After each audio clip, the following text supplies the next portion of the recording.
Estudiante de psicología, psicólogo o psicoterapeuta, bienvenido a este espacio que está diseñado exclusivamente para hablar de cosas que muchas veces no nos enseñan en la universidad.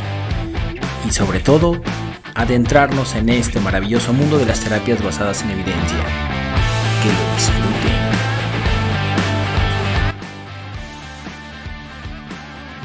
Bien, ya nos encontramos al aire.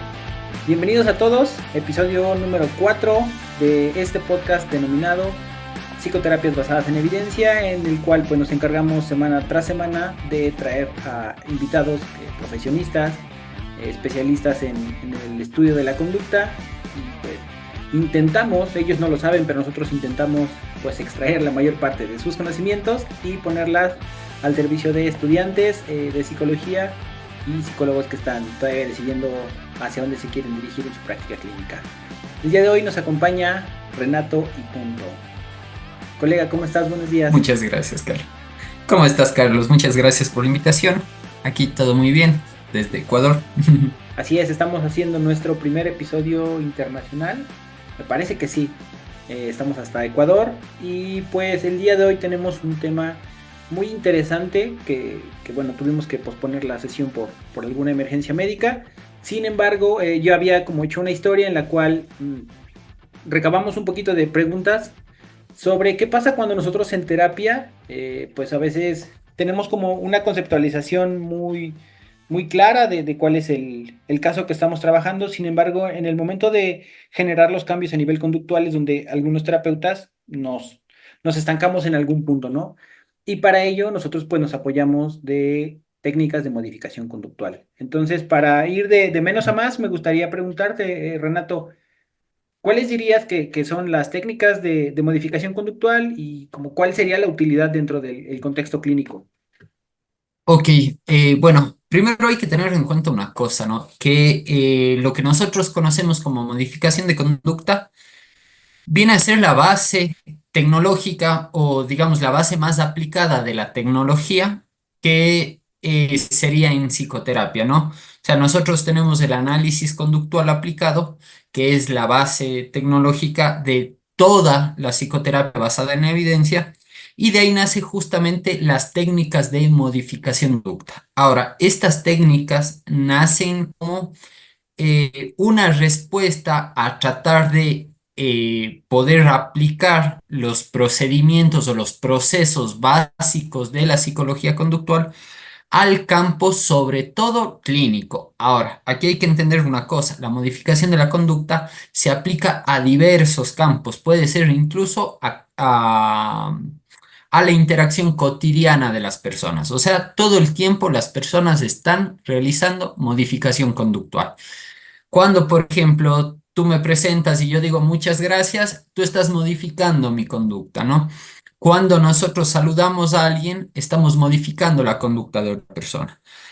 Ahora, aquí hay que tener claros una cosa, que normalmente uno asume y dice, las técnicas de modificación de conducta es como que lo más básico, es como que lo más simple, ¿no? Y de ahí se desarrollan terapias de segunda generación, de tercera generación, etcétera, y que eso ya es más complejo, ¿no?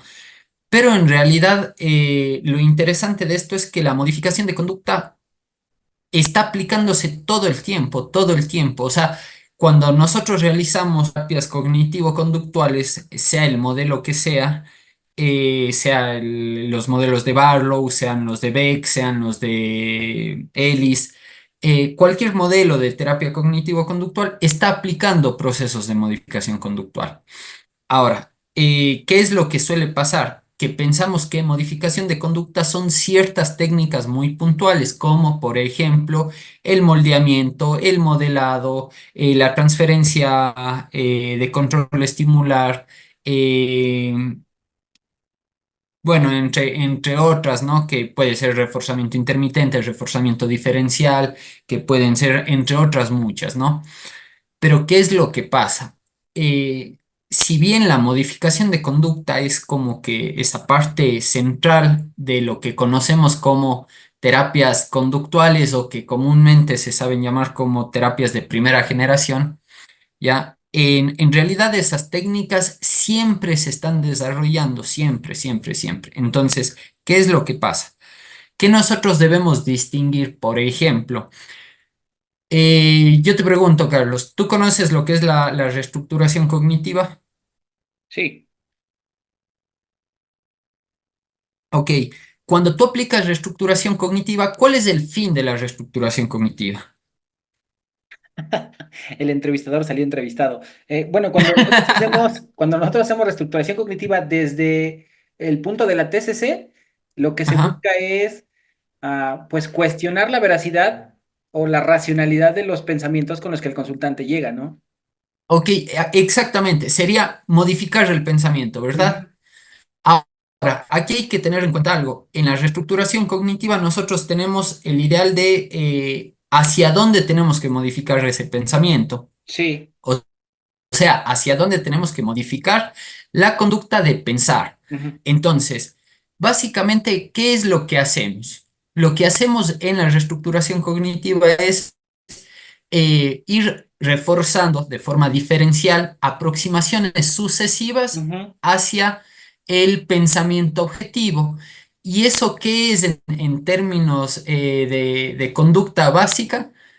Es moldeamiento, ¿verdad? ujú, Entonces lo que estaríamos haciendo es moldeando el comportamiento verbal privado, que vendría a ser el pensamiento, hacia un objetivo. ujú. Entonces, por eso es que tenemos que tener en cuenta que algo muy, muy, muy importante aquí es entender cuáles son los procesos básicos de la conducta que sostienen a las técnicas de modificación de conducta que siempre van a estar aplicándose, pero claro, se van complejizando, se van adaptando una con otra, van haciendo técnicas compuestas y cosas por el estilo, ¿no? Entonces, eso hay que tener en cuenta con la modificación de conducta. Tocaste un punto bien interesante porque, sabes, a veces me ha tocado escuchar a personas que no se dedican a la psicoterapia, vaya, ni siquiera son psicólogos, y te hablan de algún tipo de esas técnicas y dicen, es que es bien fácil, nada más tú ocupas, por ejemplo, el moldeamiento y con esto lo puedes llevar. Pero cuando tú refieres, y que creo que es muy atinado, el hecho de que si yo no conozco los principios psicológicos básicos que sostienen la conducta, va a ser muy complicado que yo conozca cómo llegar del punto A al punto B, ¿no? Exactamente, y de hecho, esto que tú acabas de comentar es algo que se suele discutir justamente hace unos días. Yo había compartido un post en Facebook sobre clases de equivalencia y relaciones derivadas, ¿no? Y que son aplicadas a casos de autismo, ¿no? Entonces era más o menos los datos de una investigación que había hecho Andrés García García y colaboradores sobre justamente distintas enseñanzas sobre lenguaje o sobre conducta verbal a personas autistas. Y aquí, claro, surgió una pregunta, por ejemplo, de una amiga, y bueno, también otras personas sí me escribieron por privado a preguntar sobre el tema de que, pero el análisis conductual aplicado no es nocivo para el autismo, porque lo he escuchado mucho y cosas así, ¿no? Y claro, y una de las preguntas que surgen es, lo que pasa es que entregan premios y aplican castigos para eliminar las conductas no deseadas. Y ahí es cuando yo digo, justamente aquí viene eso, ¿no? De que se ha popularizado mucho el tema de refuerzo, entre comillas, Premio. porque no es el término incluso técnico Ujú. refuerzo, pero bueno, usan refuerzo equiparado con premio. Premio. Y es como que no, ni siquiera el término refuerzo es el adecuado, es reforzador. Forzador. Sí. Reforzamiento es el procedimiento y reforzador es el estímulo como tal. Y castigo igual a castigo en lenguaje Regaño. cotidiano o en lenguaje natural, ¿no? Entonces, ¿qué es lo que pasa? Que vienen y te dicen, sí, pero es que eso es muy sencillo aplicar. Y cuando lo aplican causa muchos problemas porque ¿cómo se va a estar castigando a las personas, no? Y bueno, y ahí, obviamente, con toda la paciencia del mundo, porque uno es psicólogo y tiene que tener paciencia, a uno le toca explicar, ¿no? Que, por ejemplo, primero hay que entender una cosa, por ejemplo, reforzador no es igual a premio, castigo no es igual a castigo en lenguaje natural. tenemos que entender, por ejemplo, lo que tú decías, ¿no? Hay que comprender los principios básicos de la conducta, del aprendizaje y la conducta. ¿Por qué? Porque ahí vamos a lograr entender que, por ejemplo, un estímulo no es reforzador por su forma, por su morfología, por su topografía, no. Un estímulo es reforzador por su función. O sea, si hay un estímulo consecuente y este provoca que haya un aumento de la probabilidad de que esa conducta se repita en el futuro, estamos hablando de un estímulo reforzador. Si esa consecuencia, ese estímulo consecuente, provoca un decremento en esa conducta en el futuro, estamos hablando de un estímulo castigador. Ahora, no es la forma, es la función que Ujú. cumple.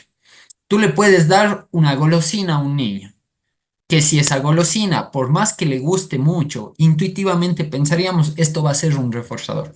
Pero si esa golosina, que le gusta mucho, provoca un decremento en la conducta a futuro, sería un estímulo castigador. Entonces, esas son las cosas que no entienden. Además, por ejemplo, otra cosa que es muy básica, por ejemplo, si nosotros estudiamos los principios del aprendizaje y la conducta, entenderemos que el castigo no es la única forma de decrementar una conducta, ¿no? O sea, nosotros tenemos muchos procesos básicos que entendemos que nos pueden servir para desarrollar procedimientos en clínica, como puede ser la extinción operante, la extinción pavloviana, puede ser la habituación, ojo, la habituación siempre es de estímulos incondicionales, no de estímulos condicionales, Mm. el condicionamiento inhibitorio, que ese sí se aplica en condicionamiento clásico con estímulos condicionales. Entonces, todo eso tenemos que tener en cuenta. Son muchos procesos, no son solo reforzamiento, castigo, condicionamiento pavloviano, no es solo eso. Hay muchas cosas que son de base. Y ahora, creo que nosotros como terapeutas, creo que es donde viene lo más complejo. Una, tienes que saber cómo, en qué consiste cada procedimiento y pues cómo, cuáles son sus particularidades. Pero entonces el conocimiento que tiene el terapeuta dentro de la clínica nos permite elegir entre todas estas herramientas con las que contamos qué es lo que pues va bien para este consultante o para esta situación, ¿sí? Y a veces voy a regresarme un poquito más a esto, ¿no? Las personas te dicen, es que, bueno, pues agarra una técnica y utilízala, ¿no? Y el hecho de utilizar las técnicas de manera indiscriminada, pues podría generar situaciones adversas, ¿no? Ahora, ¿cómo nosotros, como terapeutas en la práctica clínica, cómo podemos decidir o elegir cuál es la técnica o la estrategia o el procedimiento que requiere este tipo de caso, ¿no? Esa es una muy buena pregunta. ¿Por qué? Porque, a ver, mucho va a depender de cuál es el objetivo que tengamos, ¿no? Ahora, para determinar el objetivo no es tan simple como decir, llega alguien que se está sintiendo mal, tenemos que hacer que se sienta bien, ¿no? Ujú. Sino tenemos que nosotros justamente hacer todo un análisis, el proceso de evaluación en psicoterapia conductual, cognitivo-conductual y contextual es bastante riguroso, ¿no? Es un proceso largo el proceso de evaluación, que nosotros tenemos que ir determinando conductas, las funciones de esas conductas, tenemos que ir encontrando los antecedentes para encontrar las funciones si son discriminativas o elicitadoras de la conducta, encontrar los consecuentes y si esos consecuentes tienen una relevancia y si tienen una relevancia, qué función cumplen todas las cosas que pueden estar influyendo en el problema.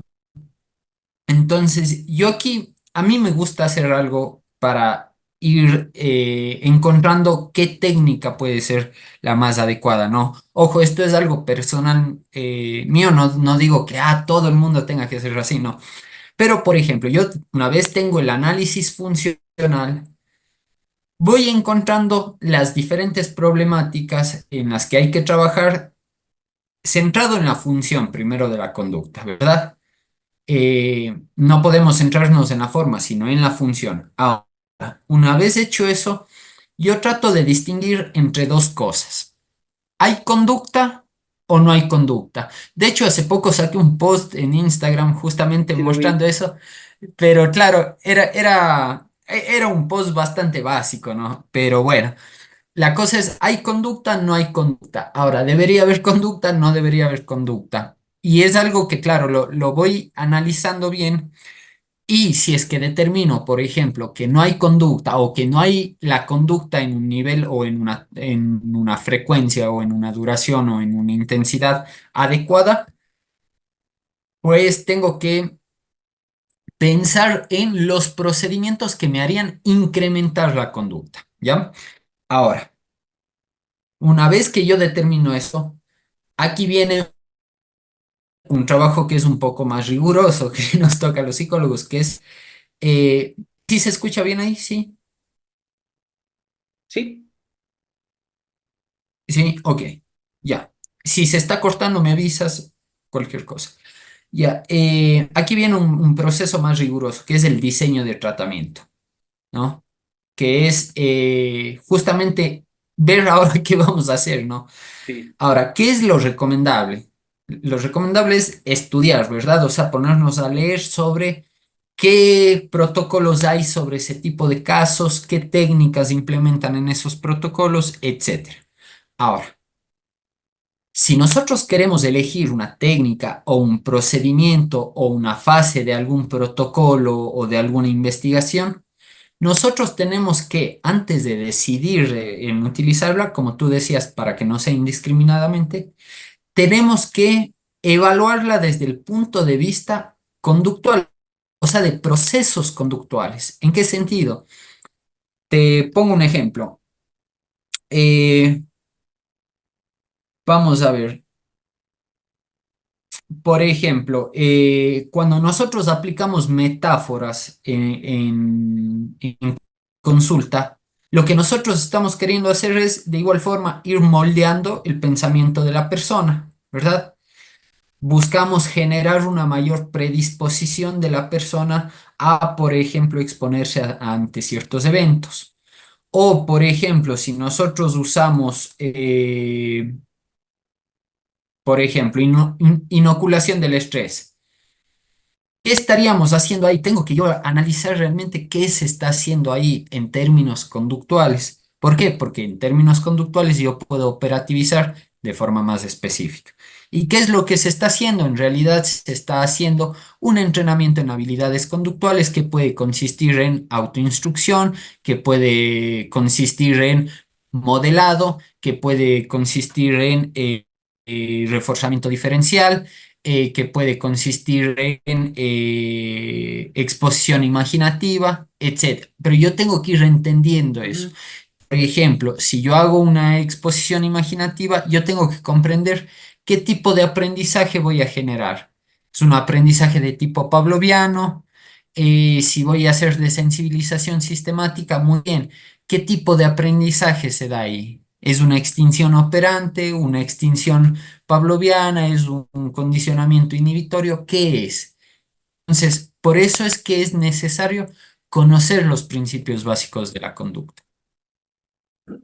ahorita que estabas explicando toda esta terminología y yo pensaba, ¿no? En los memes que dicen, es que ser psicólogo es bien fácil, nada más escuchas a las personas y les das consejos y yo, todo esto que, no sé, espero que para las personas que lo están escuchando no sea tan técnico, pero pues si nosotros queremos hacer psicoterapia y conocer, que creo que esto es parte de lo que estamos intentando defender, ¿no? No se trata de que tú des Ujú. buenos resultados, sino que puedas explicar qué de lo que estás haciendo es lo que está funcionando, ¿no?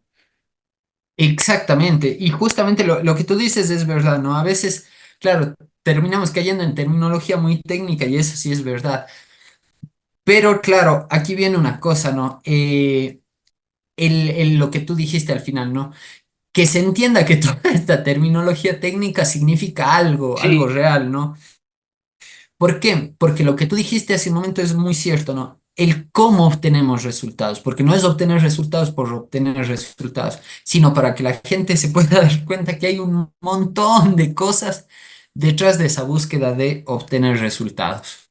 Y esto es lo que hace la diferencia, vaya, entre una terapia de conducta y, bueno, pues modelos que a veces sustentan como sus éxitos en que tal vez el terapeuta sea como muy, muy cercano, ¿no? Y no recuerdo cómo se llama el estudio, pero hay una gráfica, ¿no? En donde te marca cuáles son las cosas que generan cambio terapéutico, ¿no? Y que muchas, con el simple hecho de que el consultante agende la sesión, ya se está sintiendo mejor, ¿no? Y a veces ni siquiera es el Ujú. terapeuta, ni siquiera son las técnicas, es como a partir de yo agendar una cita, empiezo a generar cambios por mí mismo, ¿no? Y esto pues a veces el terapeuta que no sabe lo que está haciendo dice, no, pues es que yo soy bien chingón y nada más con 2 sesiones el consultante salió, ¿no? Y tú dices, chin. Y creo que lo más peligroso es no saber qué estamos haciendo. Exactamente, claro, porque ahí pasa algo, ¿no? A mí un modelo que me gusta mucho de terapias contextuales es la terapia analítico-funcional, perdón, la psicoterapia analítico-funcional. ¿Por qué? Porque si bien, a ver, si bien tiene cositas que tal vez no son mucho de mi gusto, pero hay cosas muy, muy ricas en ese modelo terapéutico. ¿Por qué? Porque realmente no es que es un modelo de aplicación, a ver, no es un modelo terapéutico completo, lleno de técnicas, no, sino más bien es un modelo que nos enseña a analizar el comportamiento tanto del consultante como del terapeuta en Ujú. consulta, el poder hacer análisis funcional dentro de consulta. Ahora, por ejemplo, la psicoterapia analítica funcional termina creando un puente, yo digo es un puente un poco ficticio en cierta forma, entre psicoanálisis y La análisis de terapia la de conducta, conducta. ¿no?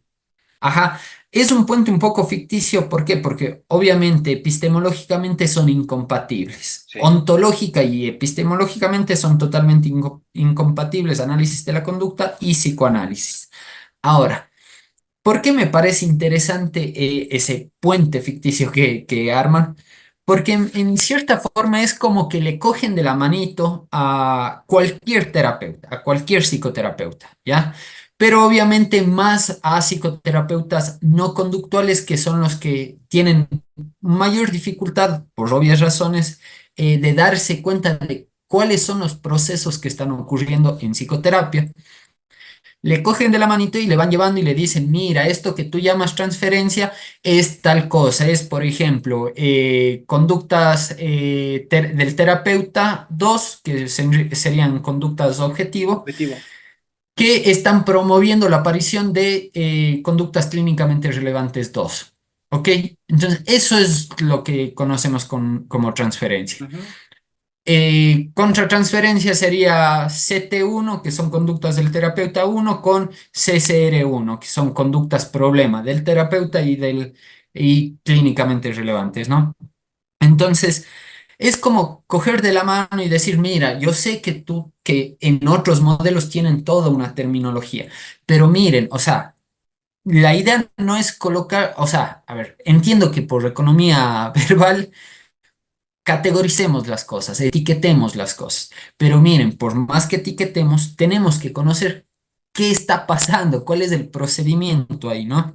Entonces, eso es un poco lo que pasaría con esto. Es volverlo parsimonioso, ¿no? Como se dice, es como lo vuelves un poco más fácil de explicar. Y esto nos lleva precisamente a entender que pues ninguna conducta en sí misma es como buena o mala, ¿no?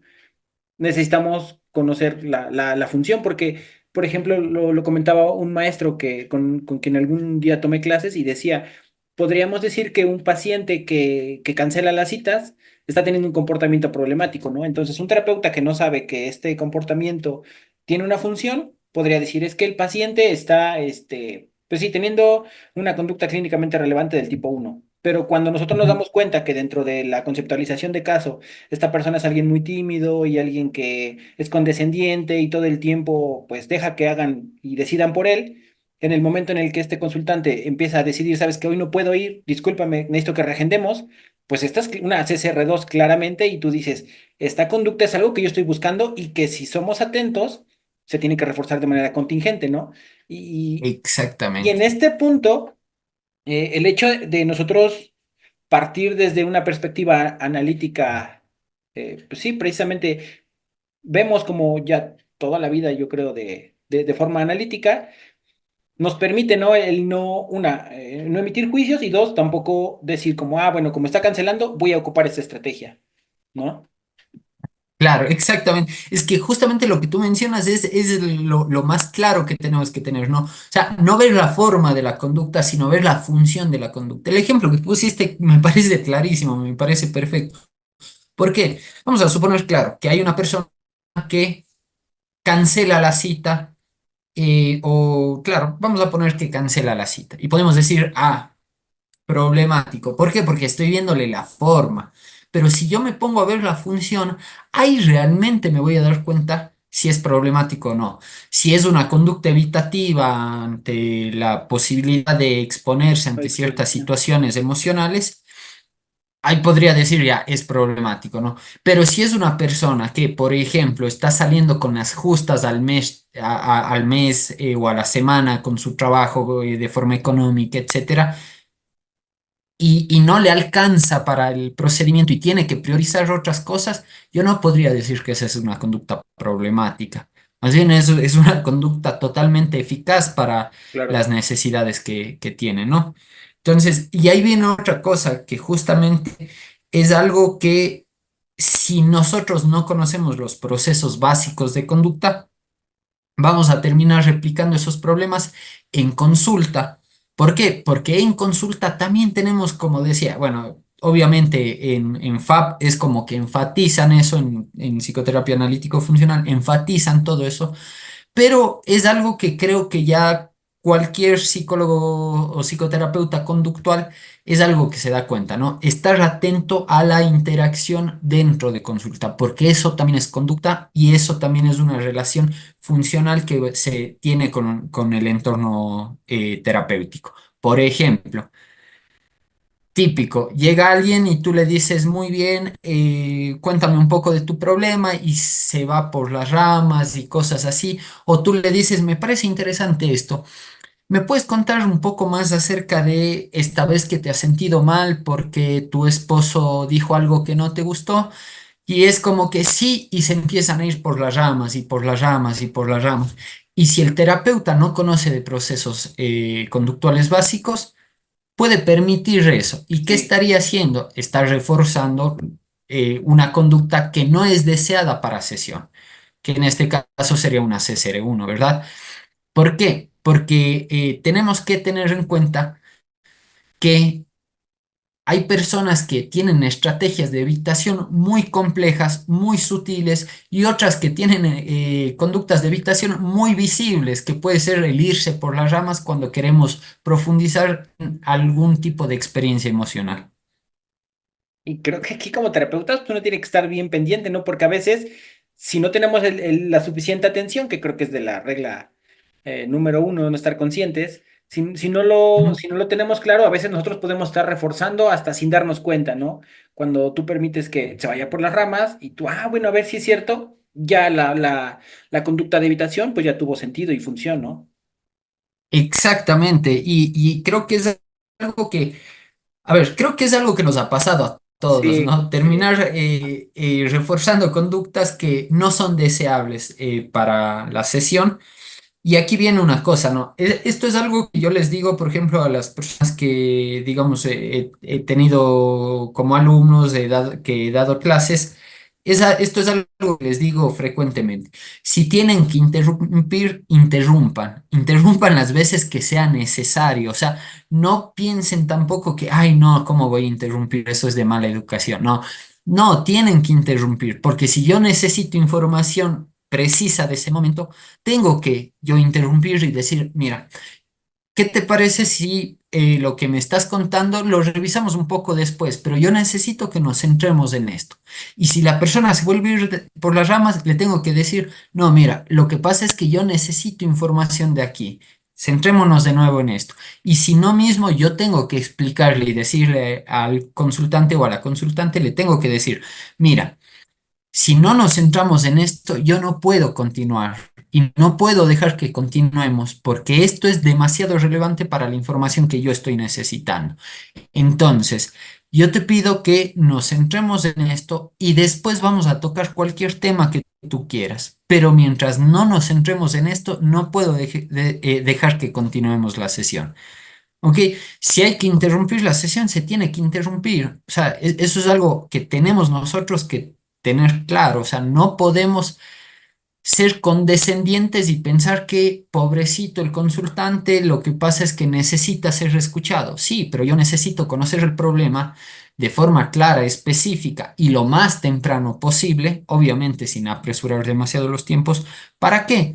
Para que, claro, ese consultante o esa consultante con la que a veces los terapeutas quieren ser muy condescendientes, para que ese consultante no tenga que pagar tantas sesiones para que yo logre identificar la conducta problema o la problemática en general, para que esa persona no tenga que estar dale y dale y dale sesión tras sesión hablando de diversas cosas cuando ya hubiéramos podido centrarnos en lo que debíamos centrarnos. Entonces, a veces también hay que sopesar eso, ¿no? O sea, yo puedo ser condescendiente en el sentido de, mira, te dejo hablar lo que tú quieras porque pobrecito te estás sintiendo mal o pobrecita te estás sintiendo mal.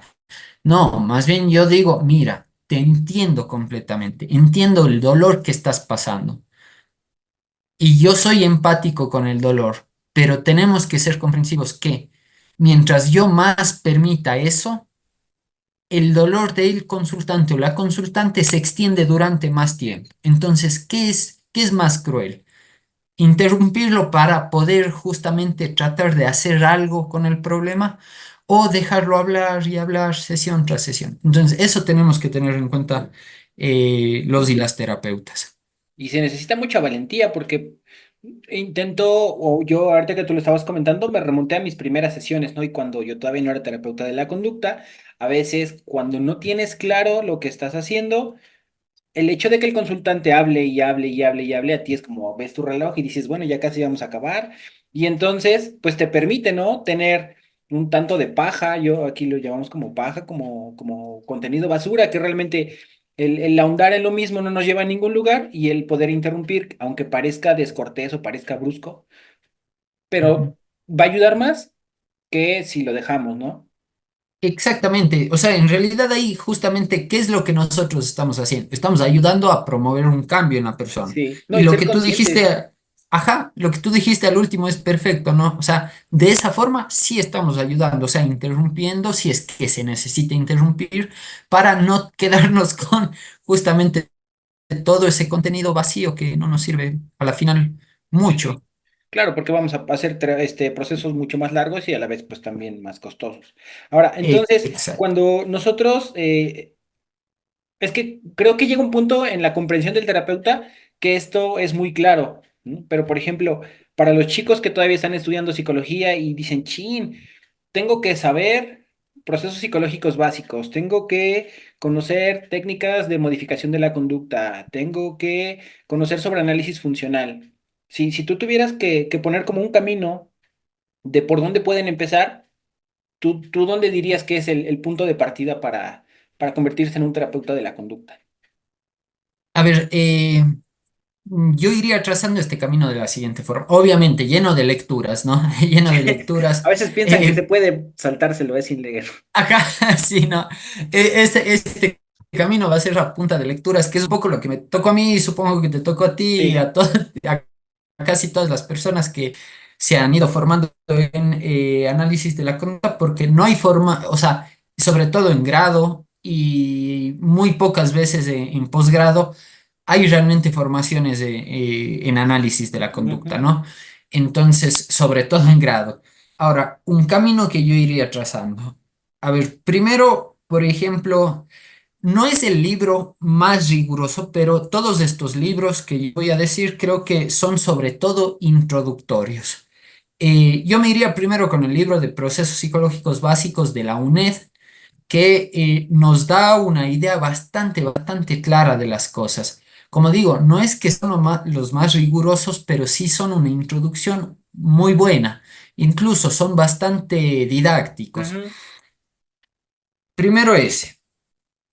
Después, en uno que yo profundizaría bastante, igual es bastante introductorio y todo muy didáctico, pero uno que yo profundizaría más es Entrevista conductual. No recuerdo bien el nombre del autor, pero el título es Entrevista conductual o los autores. ¿Por qué? Porque es importante por lo siguiente. Yo puedo entender ya los procesos psicológicos básicos, ¿verdad? De hecho, en el libro de la UNED es bastante explícito, por ejemplo, cómo se entienden los procesos en motivación, en emoción, en tal cosa, en, bueno, muchas cosas. Muy bueno. Pero una vez que yo conozco, si es que me quiero dedicar a un área aplicada de la psicología, que puede ser clínica, educativa, laboral u organizacional, yo tengo que saber cómo entrevistar. ¿Por qué? Porque yo necesito saber cómo obtener información clara. Y aquí es algo muy, muy necesario, ¿no? ¿Por qué? Porque, a ver, si yo voy a entrevistar a alguien y yo le digo, ¿y cómo te sientes? ¿Y cómo has pasado? Y bueno, y cuéntame esto. Y no le voy preguntando sobre cosas específicas Sí. que yo necesito, como que en qué situación pasó. Necesito saber en qué situación pasó para conocer los antecedentes. ¿Qué pasó después? Ah, ocurrió esto, muy bien. Si es algún evento más, muy bien, tengo que especificar más la pregunta. ¿Qué crees que obtuviste al responder de esta forma? ¿Ya? Entonces, tenemos que saber cómo preguntar para obtener información clara. Después de eso, yo me iría a... después de eso, yo creo que me iría a modificación de la conducta antes de análisis de la conducta por una razón. Yo me iría a modificación de la conducta de Miltenberger. ¿Por qué? Es un libro igual bastante didáctico, con eso repasas los principios básicos de la conducta porque hay un ligero repaso. Vas aprendiendo sobre justamente técnicas de modificación de conducta, por qué tales técnicas te sirven, por ejemplo, para aumentar o promover una conducta, otras para decrementar y disminuir una conducta. eh, y aparte ya te va haciendo una introducción a lo que es el análisis funcional. ¿Ok? Entonces, eso. Después de eso, yo me iría a ver, hay un texto. Dame un segundo, te veo aquí. Hay un texto De todos modos, para las personas que están que es, escuchando esto, vamos a poner todo esto que ujú, Renato está diciendo en las notas del episodio para que igual, si hay un link, lo puedan acceder más rápido, no se preocupen. ok. Hay el libro de, bueno, de María Jesús Froxán de Análisis Funcional de la Conducta. Pero a ver, me gusta mucho el libro, pero me parece que no es del todo tan introductorio y es como que ya tienes que tener una base de antemano, ¿no? Pero hay una guía, que quiero encontrarla, una guía de cómo formular, guía para la elaboración de un análisis funcional. Solo déjame verlo. ¿De qué es? O sea, de qué instituto es, porque suele estar en línea también, entonces para que lo puedan buscar. Es una guía para la elaboración de un análisis funcional que se me hace mucho más didáctico, que es de la Universidad Autónoma de Madrid. Entonces, esta guía lo elabora Sanón Orgaz, Luque González, Moreno Agostino, Morales Pillado, entre otros, ¿ya? Entonces, me parece más introductorio eso. Ahora, después de eso, ¿qué camino vendría? Ahí sí me iría tal vez al libro de análisis funcional de la conducta de María Jesús Froxán.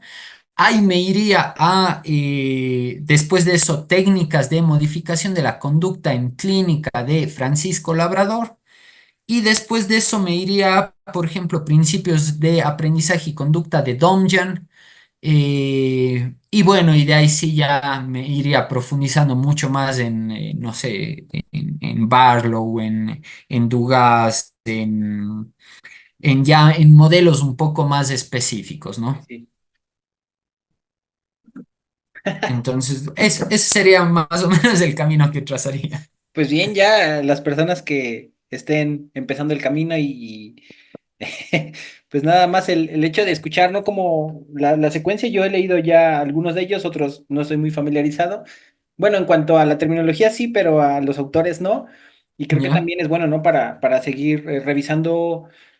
Pues literatura que al final de cuentas, yo también les digo a mis alumnos, si quieren volverse buenos terapeutas, buenos psicólogos, buenos profesionales, es muy complicado que lo hagan sin lecturas. Y el mismo camino te va Ujú. llevando, como, hoy tengo duda de esto, bueno, véelo en este libro. Y que creo que es un proceso diferente, ¿no? A veces como la educación viene primero, lee, lee, lee, lee y después intenta encontrarle sentido, pero cuando ya estás en práctica es, te está pasando esto y la lectura resuelve la pregunta, ¿no? Esto es como Ajá, una sí. manera, pues creo que, que sería un poquito más ideal porque Ujú, tiene mucho sentido lo que tú estás empezando a leer. Ahora, ujú, para comenzar a cerrar este episodio y también no alargarnos mucho, hay una pregunta que me dejaron en las redes sociales y que tiene que ver ujú. en cuándo un terapeuta sabe cuando ya está listo para iniciar. Nunca. Aquí viene algo que yo sí creo. A ver, eh, no vas a saber con certeza cuándo ya estás listo para iniciar. No lo vas a saber con certeza. Eso hay que tenerlo claro. ¿Qué es lo que yo recomiendo? Busquen formarse, o sea, busquen formarse. Hay cursos que son baratos, hay cursos que son un poco más caros. Si los pueden pagar, qué mejor. Hay ciertas formaciones que tú puedes encontrar en línea. Hay a veces formaciones gratuitas. Hay canales de YouTube que te van enseñando las cosas a veces de forma gratuita, paso por paso. Traten de formarse lo más que puedan. Ojo, y aquí no me refiero a diplomas, a que obtengan siempre diplomas, ¿no? Porque a veces nos centramos mucho en, voy a meterme en esta formación para ver, pero me da un diploma.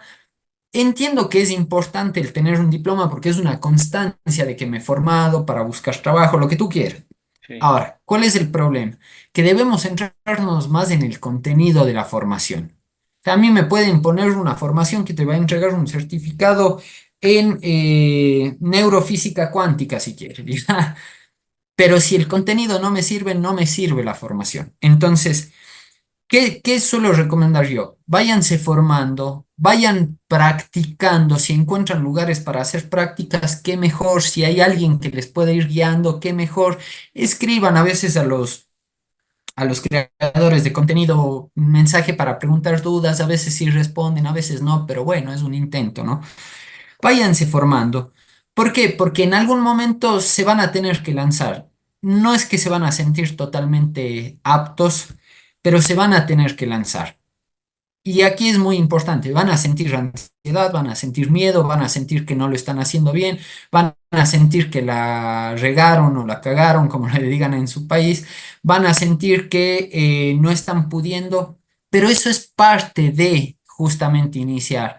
Yo creo que incluso yo he conversado, por ejemplo, con profesores que ya tienen larga trayectoria, como 30 años de trayectoria en clínica o en psicoterapia y te dicen como que no, a veces igual vuelvo a sentir como que no estoy pudiendo, a veces necesito ponerle más cabeza, a veces me da nervios, a veces llega un paciente nuevo y es como que me cuesta preguntar al inicio, como que no me salen las preguntas.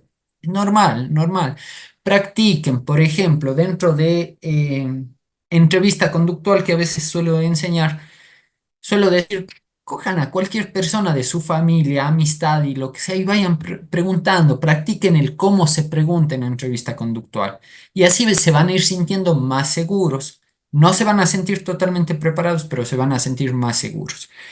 ¿Cómo yo creo que más o menos debes sentirte para iniciar? Debes sentirte que sabes qué hacer en más o menos paso por paso, por lo menos en la evaluación, por ujú, lo menos. Después quémate las pestañas buscando los procedimientos de intervención. Lee, toda la literatura que puedas, pero por lo menos si ya sabes un paso por paso que debes hacer más o menos en la evaluación, ya te podrías estar lanzando. Ahora, un consejo que doy. Siempre busquen, por ejemplo, sobre todo al inicio, siempre busquen, se me fue la palabra, supervisión, supervisión de otras personas. Obviamente busquen de buenos terapeutas, Hay algunos que cobran $20, hay algunos que cobran $30 por la hora de supervisión y tú en la supervisión a veces metes 3 casos, te supervisan los 3 casos y listo, vaya. Entonces, eso les podría decir yo. Bueno, parece también un trabajo que es complementario, tanto la práctica, la teoría y aparte la supervisión, que creo que ahí hay una mina de oro, ¿no? El terapeuta que se supervisa avanza más rápido que el que va por su propia vía, ¿no? Porque no tienes como una retro. Ahora ya Exacto. ahora sí para últimas dos preguntas. ¿Mm? Si tú tuvieras que recomendar algunas instituciones, porque, sabes, entiendo que dentro de la educación formal, bueno, aquí en México es la Secretaría de Educación Pública, no sé, en tu país, pero dentro de la educación formal hay muy poca educación en terapias de la conducta, o vaya, mismo en el análisis, en el propio análisis de la conducta hay muy poco. Pero hay muchos institutos que han estado saliendo y ahorita que tú hablabas de esto, de que hay muchos institutos que a veces pues nos fijáramos en el contenido, me ha tocado que hay algunos que como ahorita las terapias contextuales están muy de moda, dicen terapia, ajá, diplomado en terapias contextuales, pero te ponen pues cosas de TCC y luego te ponen cosas de Gestalt y ahí en el Inter te ponen activación conductual y terapia de expresión y compromiso, o sea, como no hay mucha claridad, pero ya son populares las terapias de tercera generación. Pues se venden, ¿no? El simple hecho de decir que las estás enseñando, jala, ¿no? Hay Ujú. institutos o centros donde tú podrías decir, ¿sabes qué? Los recomiendo por los ponentes, por los fundadores. Sí, sí, sí. A ver, justamente yo he estado haciendo como que un poco un análisis de distintos programas de estudio en maestrías que son de universidades y en institutos que ofrecen másters o diplomados de especialización o diplomados generales, etcétera, ¿no? Y me he encontrado con la sorpresa de que, claro, los institutos te dan formaciones mucho más valiosas que las universidades.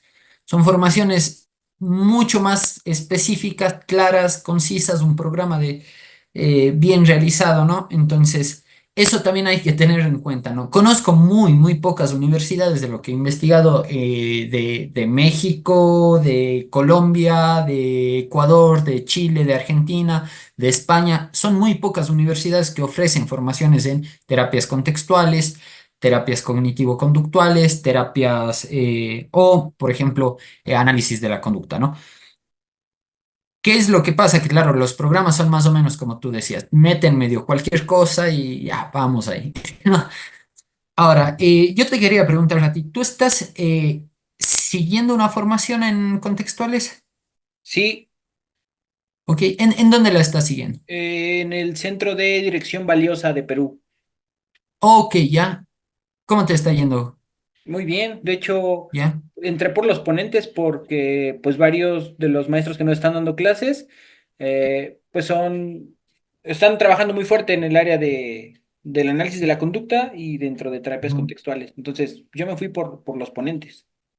Ok, ya. Por ejemplo, ese yo no conocía y tenía curiosidad justamente de eso, porque, por ejemplo, en Perú no conocía que había, pero, por ejemplo, ya es información valiosa.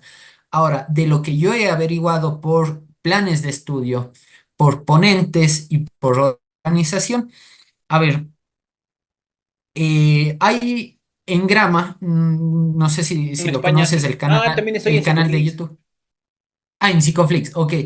Por ejemplo, en Grama no tiene solo el canal de YouTube. Ahora sí, si quieren ver el canal de YouTube es una joya Tiene porque mucho tienen contenido. un montón de información.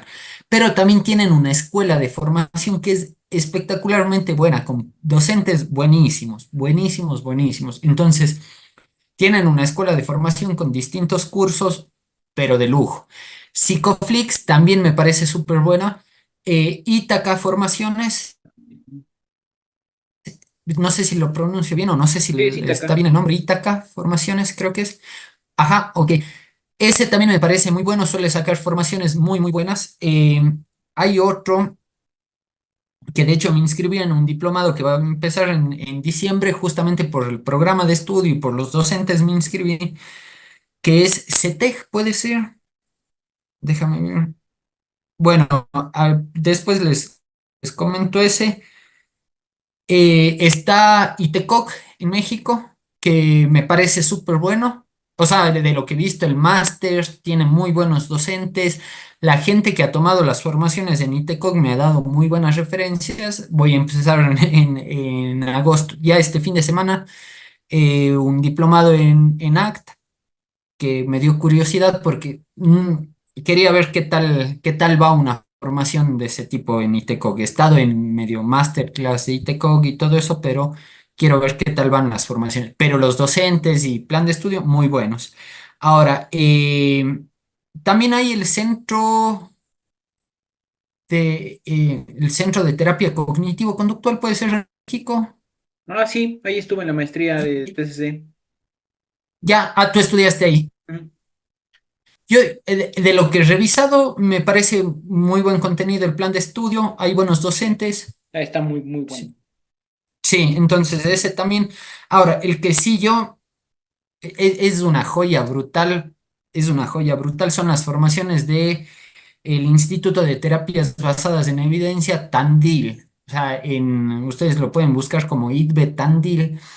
Yo estoy siguiendo la especialización ahí en trastornos del espectro de la ansiedad y la depresión. Es, o sea, es una joya, o sea, el cómo está estructurado el programa de estudio es buenísimo, o sea, empiezas desde los principios básicos del aprendizaje y la conducta, pero visto con mucho detalle. Este rato estamos en el segundo módulo que es aprendizaje complejo, que, Andrés García. ajá, yo había leído, pero no había tenido clases sobre eso. Me No, parece un espectáculo eso, y igual, con mucho detalle. Y dura 2 años, eso sí, pero ustedes tienen a ver, tienen los cursos que componen la especialización, pueden tomar los cursos de forma separada, ¿no? Entonces, muy, muy bueno, o sea, es un detalle absoluto de la formación, entonces me parece también buenísimo. Ah, este que te decía es CEFTEC. oh, ya, él CEFTEC, es de México, ¿no? sí, Centro de Formación en Terapias Contextuales. Ajá, sí, sí, varios colegas, amigos están dando clases Ajá. ahí. Sí, sí, también vi buen plan de formación, buenos docentes. Y eso, Ujú. eso es accesible, yo por lo que he escuchado, no es caro. Sí, sí, no, no le veo caro. Entonces, como te digo, esos son los centros por los cuales yo me decantaría, eh, que creo que tienen formaciones brutalmente buenas. Venga, creo que esta es una buena guía porque, pues precisamente algo que se carece es de la educación formal, ¿no? Entonces, a veces Ujú, hay que invertirle un poquito más, sin embargo, pues esta inversión es mucho de inicio y ya cuando uno va teniendo más conocimiento, pues nada más las formaciones nos sirven como para ir reafirmando todo lo que vamos aprendiendo, pero ujú. mientras más vamos aprendiendo, no sé si te ha pasado, pero más consciente eres de pues todo lo que nos falta, ¿no? Sí, totalmente, ajá. Venga. Sí, sí, sí. Bien, pues para mí en lo particular esto ha sido una joya de episodio porque el compartir información que viene de otro país y saber que el estudiar terapias de la conducta son cosas que nos pueden acercar y que las personas que pues escuchan esto también expanden sus horizontes, creo que esto es lo más enriquecedor del episodio. Agradecerte mucho por siempre el espacio, la atención, el hecho de pues conectarte. Para nosotros es algo muy grato. Y nada más para terminar, me gustaría que pudieras dar tus redes sociales, también si estás haciendo algún trabajo en especial y dónde te pueden seguir y dónde te pueden contactar. Eh, bueno, em, todas mis redes sociales están como arroba Renato y punto, tanto en TikTok, Instagram, en Facebook me muevo muy poco, pero ya me estoy empezando a mover más. Si es que quieren seguirme allá, buenísimo. Ahí en mis redes sociales, digamos, van a tener un poco de información de lo que hago, de lo que a veces también saco formaciones un poco chiquitas que son introductorias, pero para que puedan tener en cuenta, doy servicio psicoterapéutico también de forma presencial y en línea, pero también en mis redes sociales pueden ir viendo eso. Ujú. Venga, pues. Muchísimas gracias, Renato. Y pues a todos los que nos acompañaron también, muchísimas gracias por su preferencia y esperen el siguiente episodio. Gracias a ti, Carlos. Pasa muy bien. Cambio y fuera.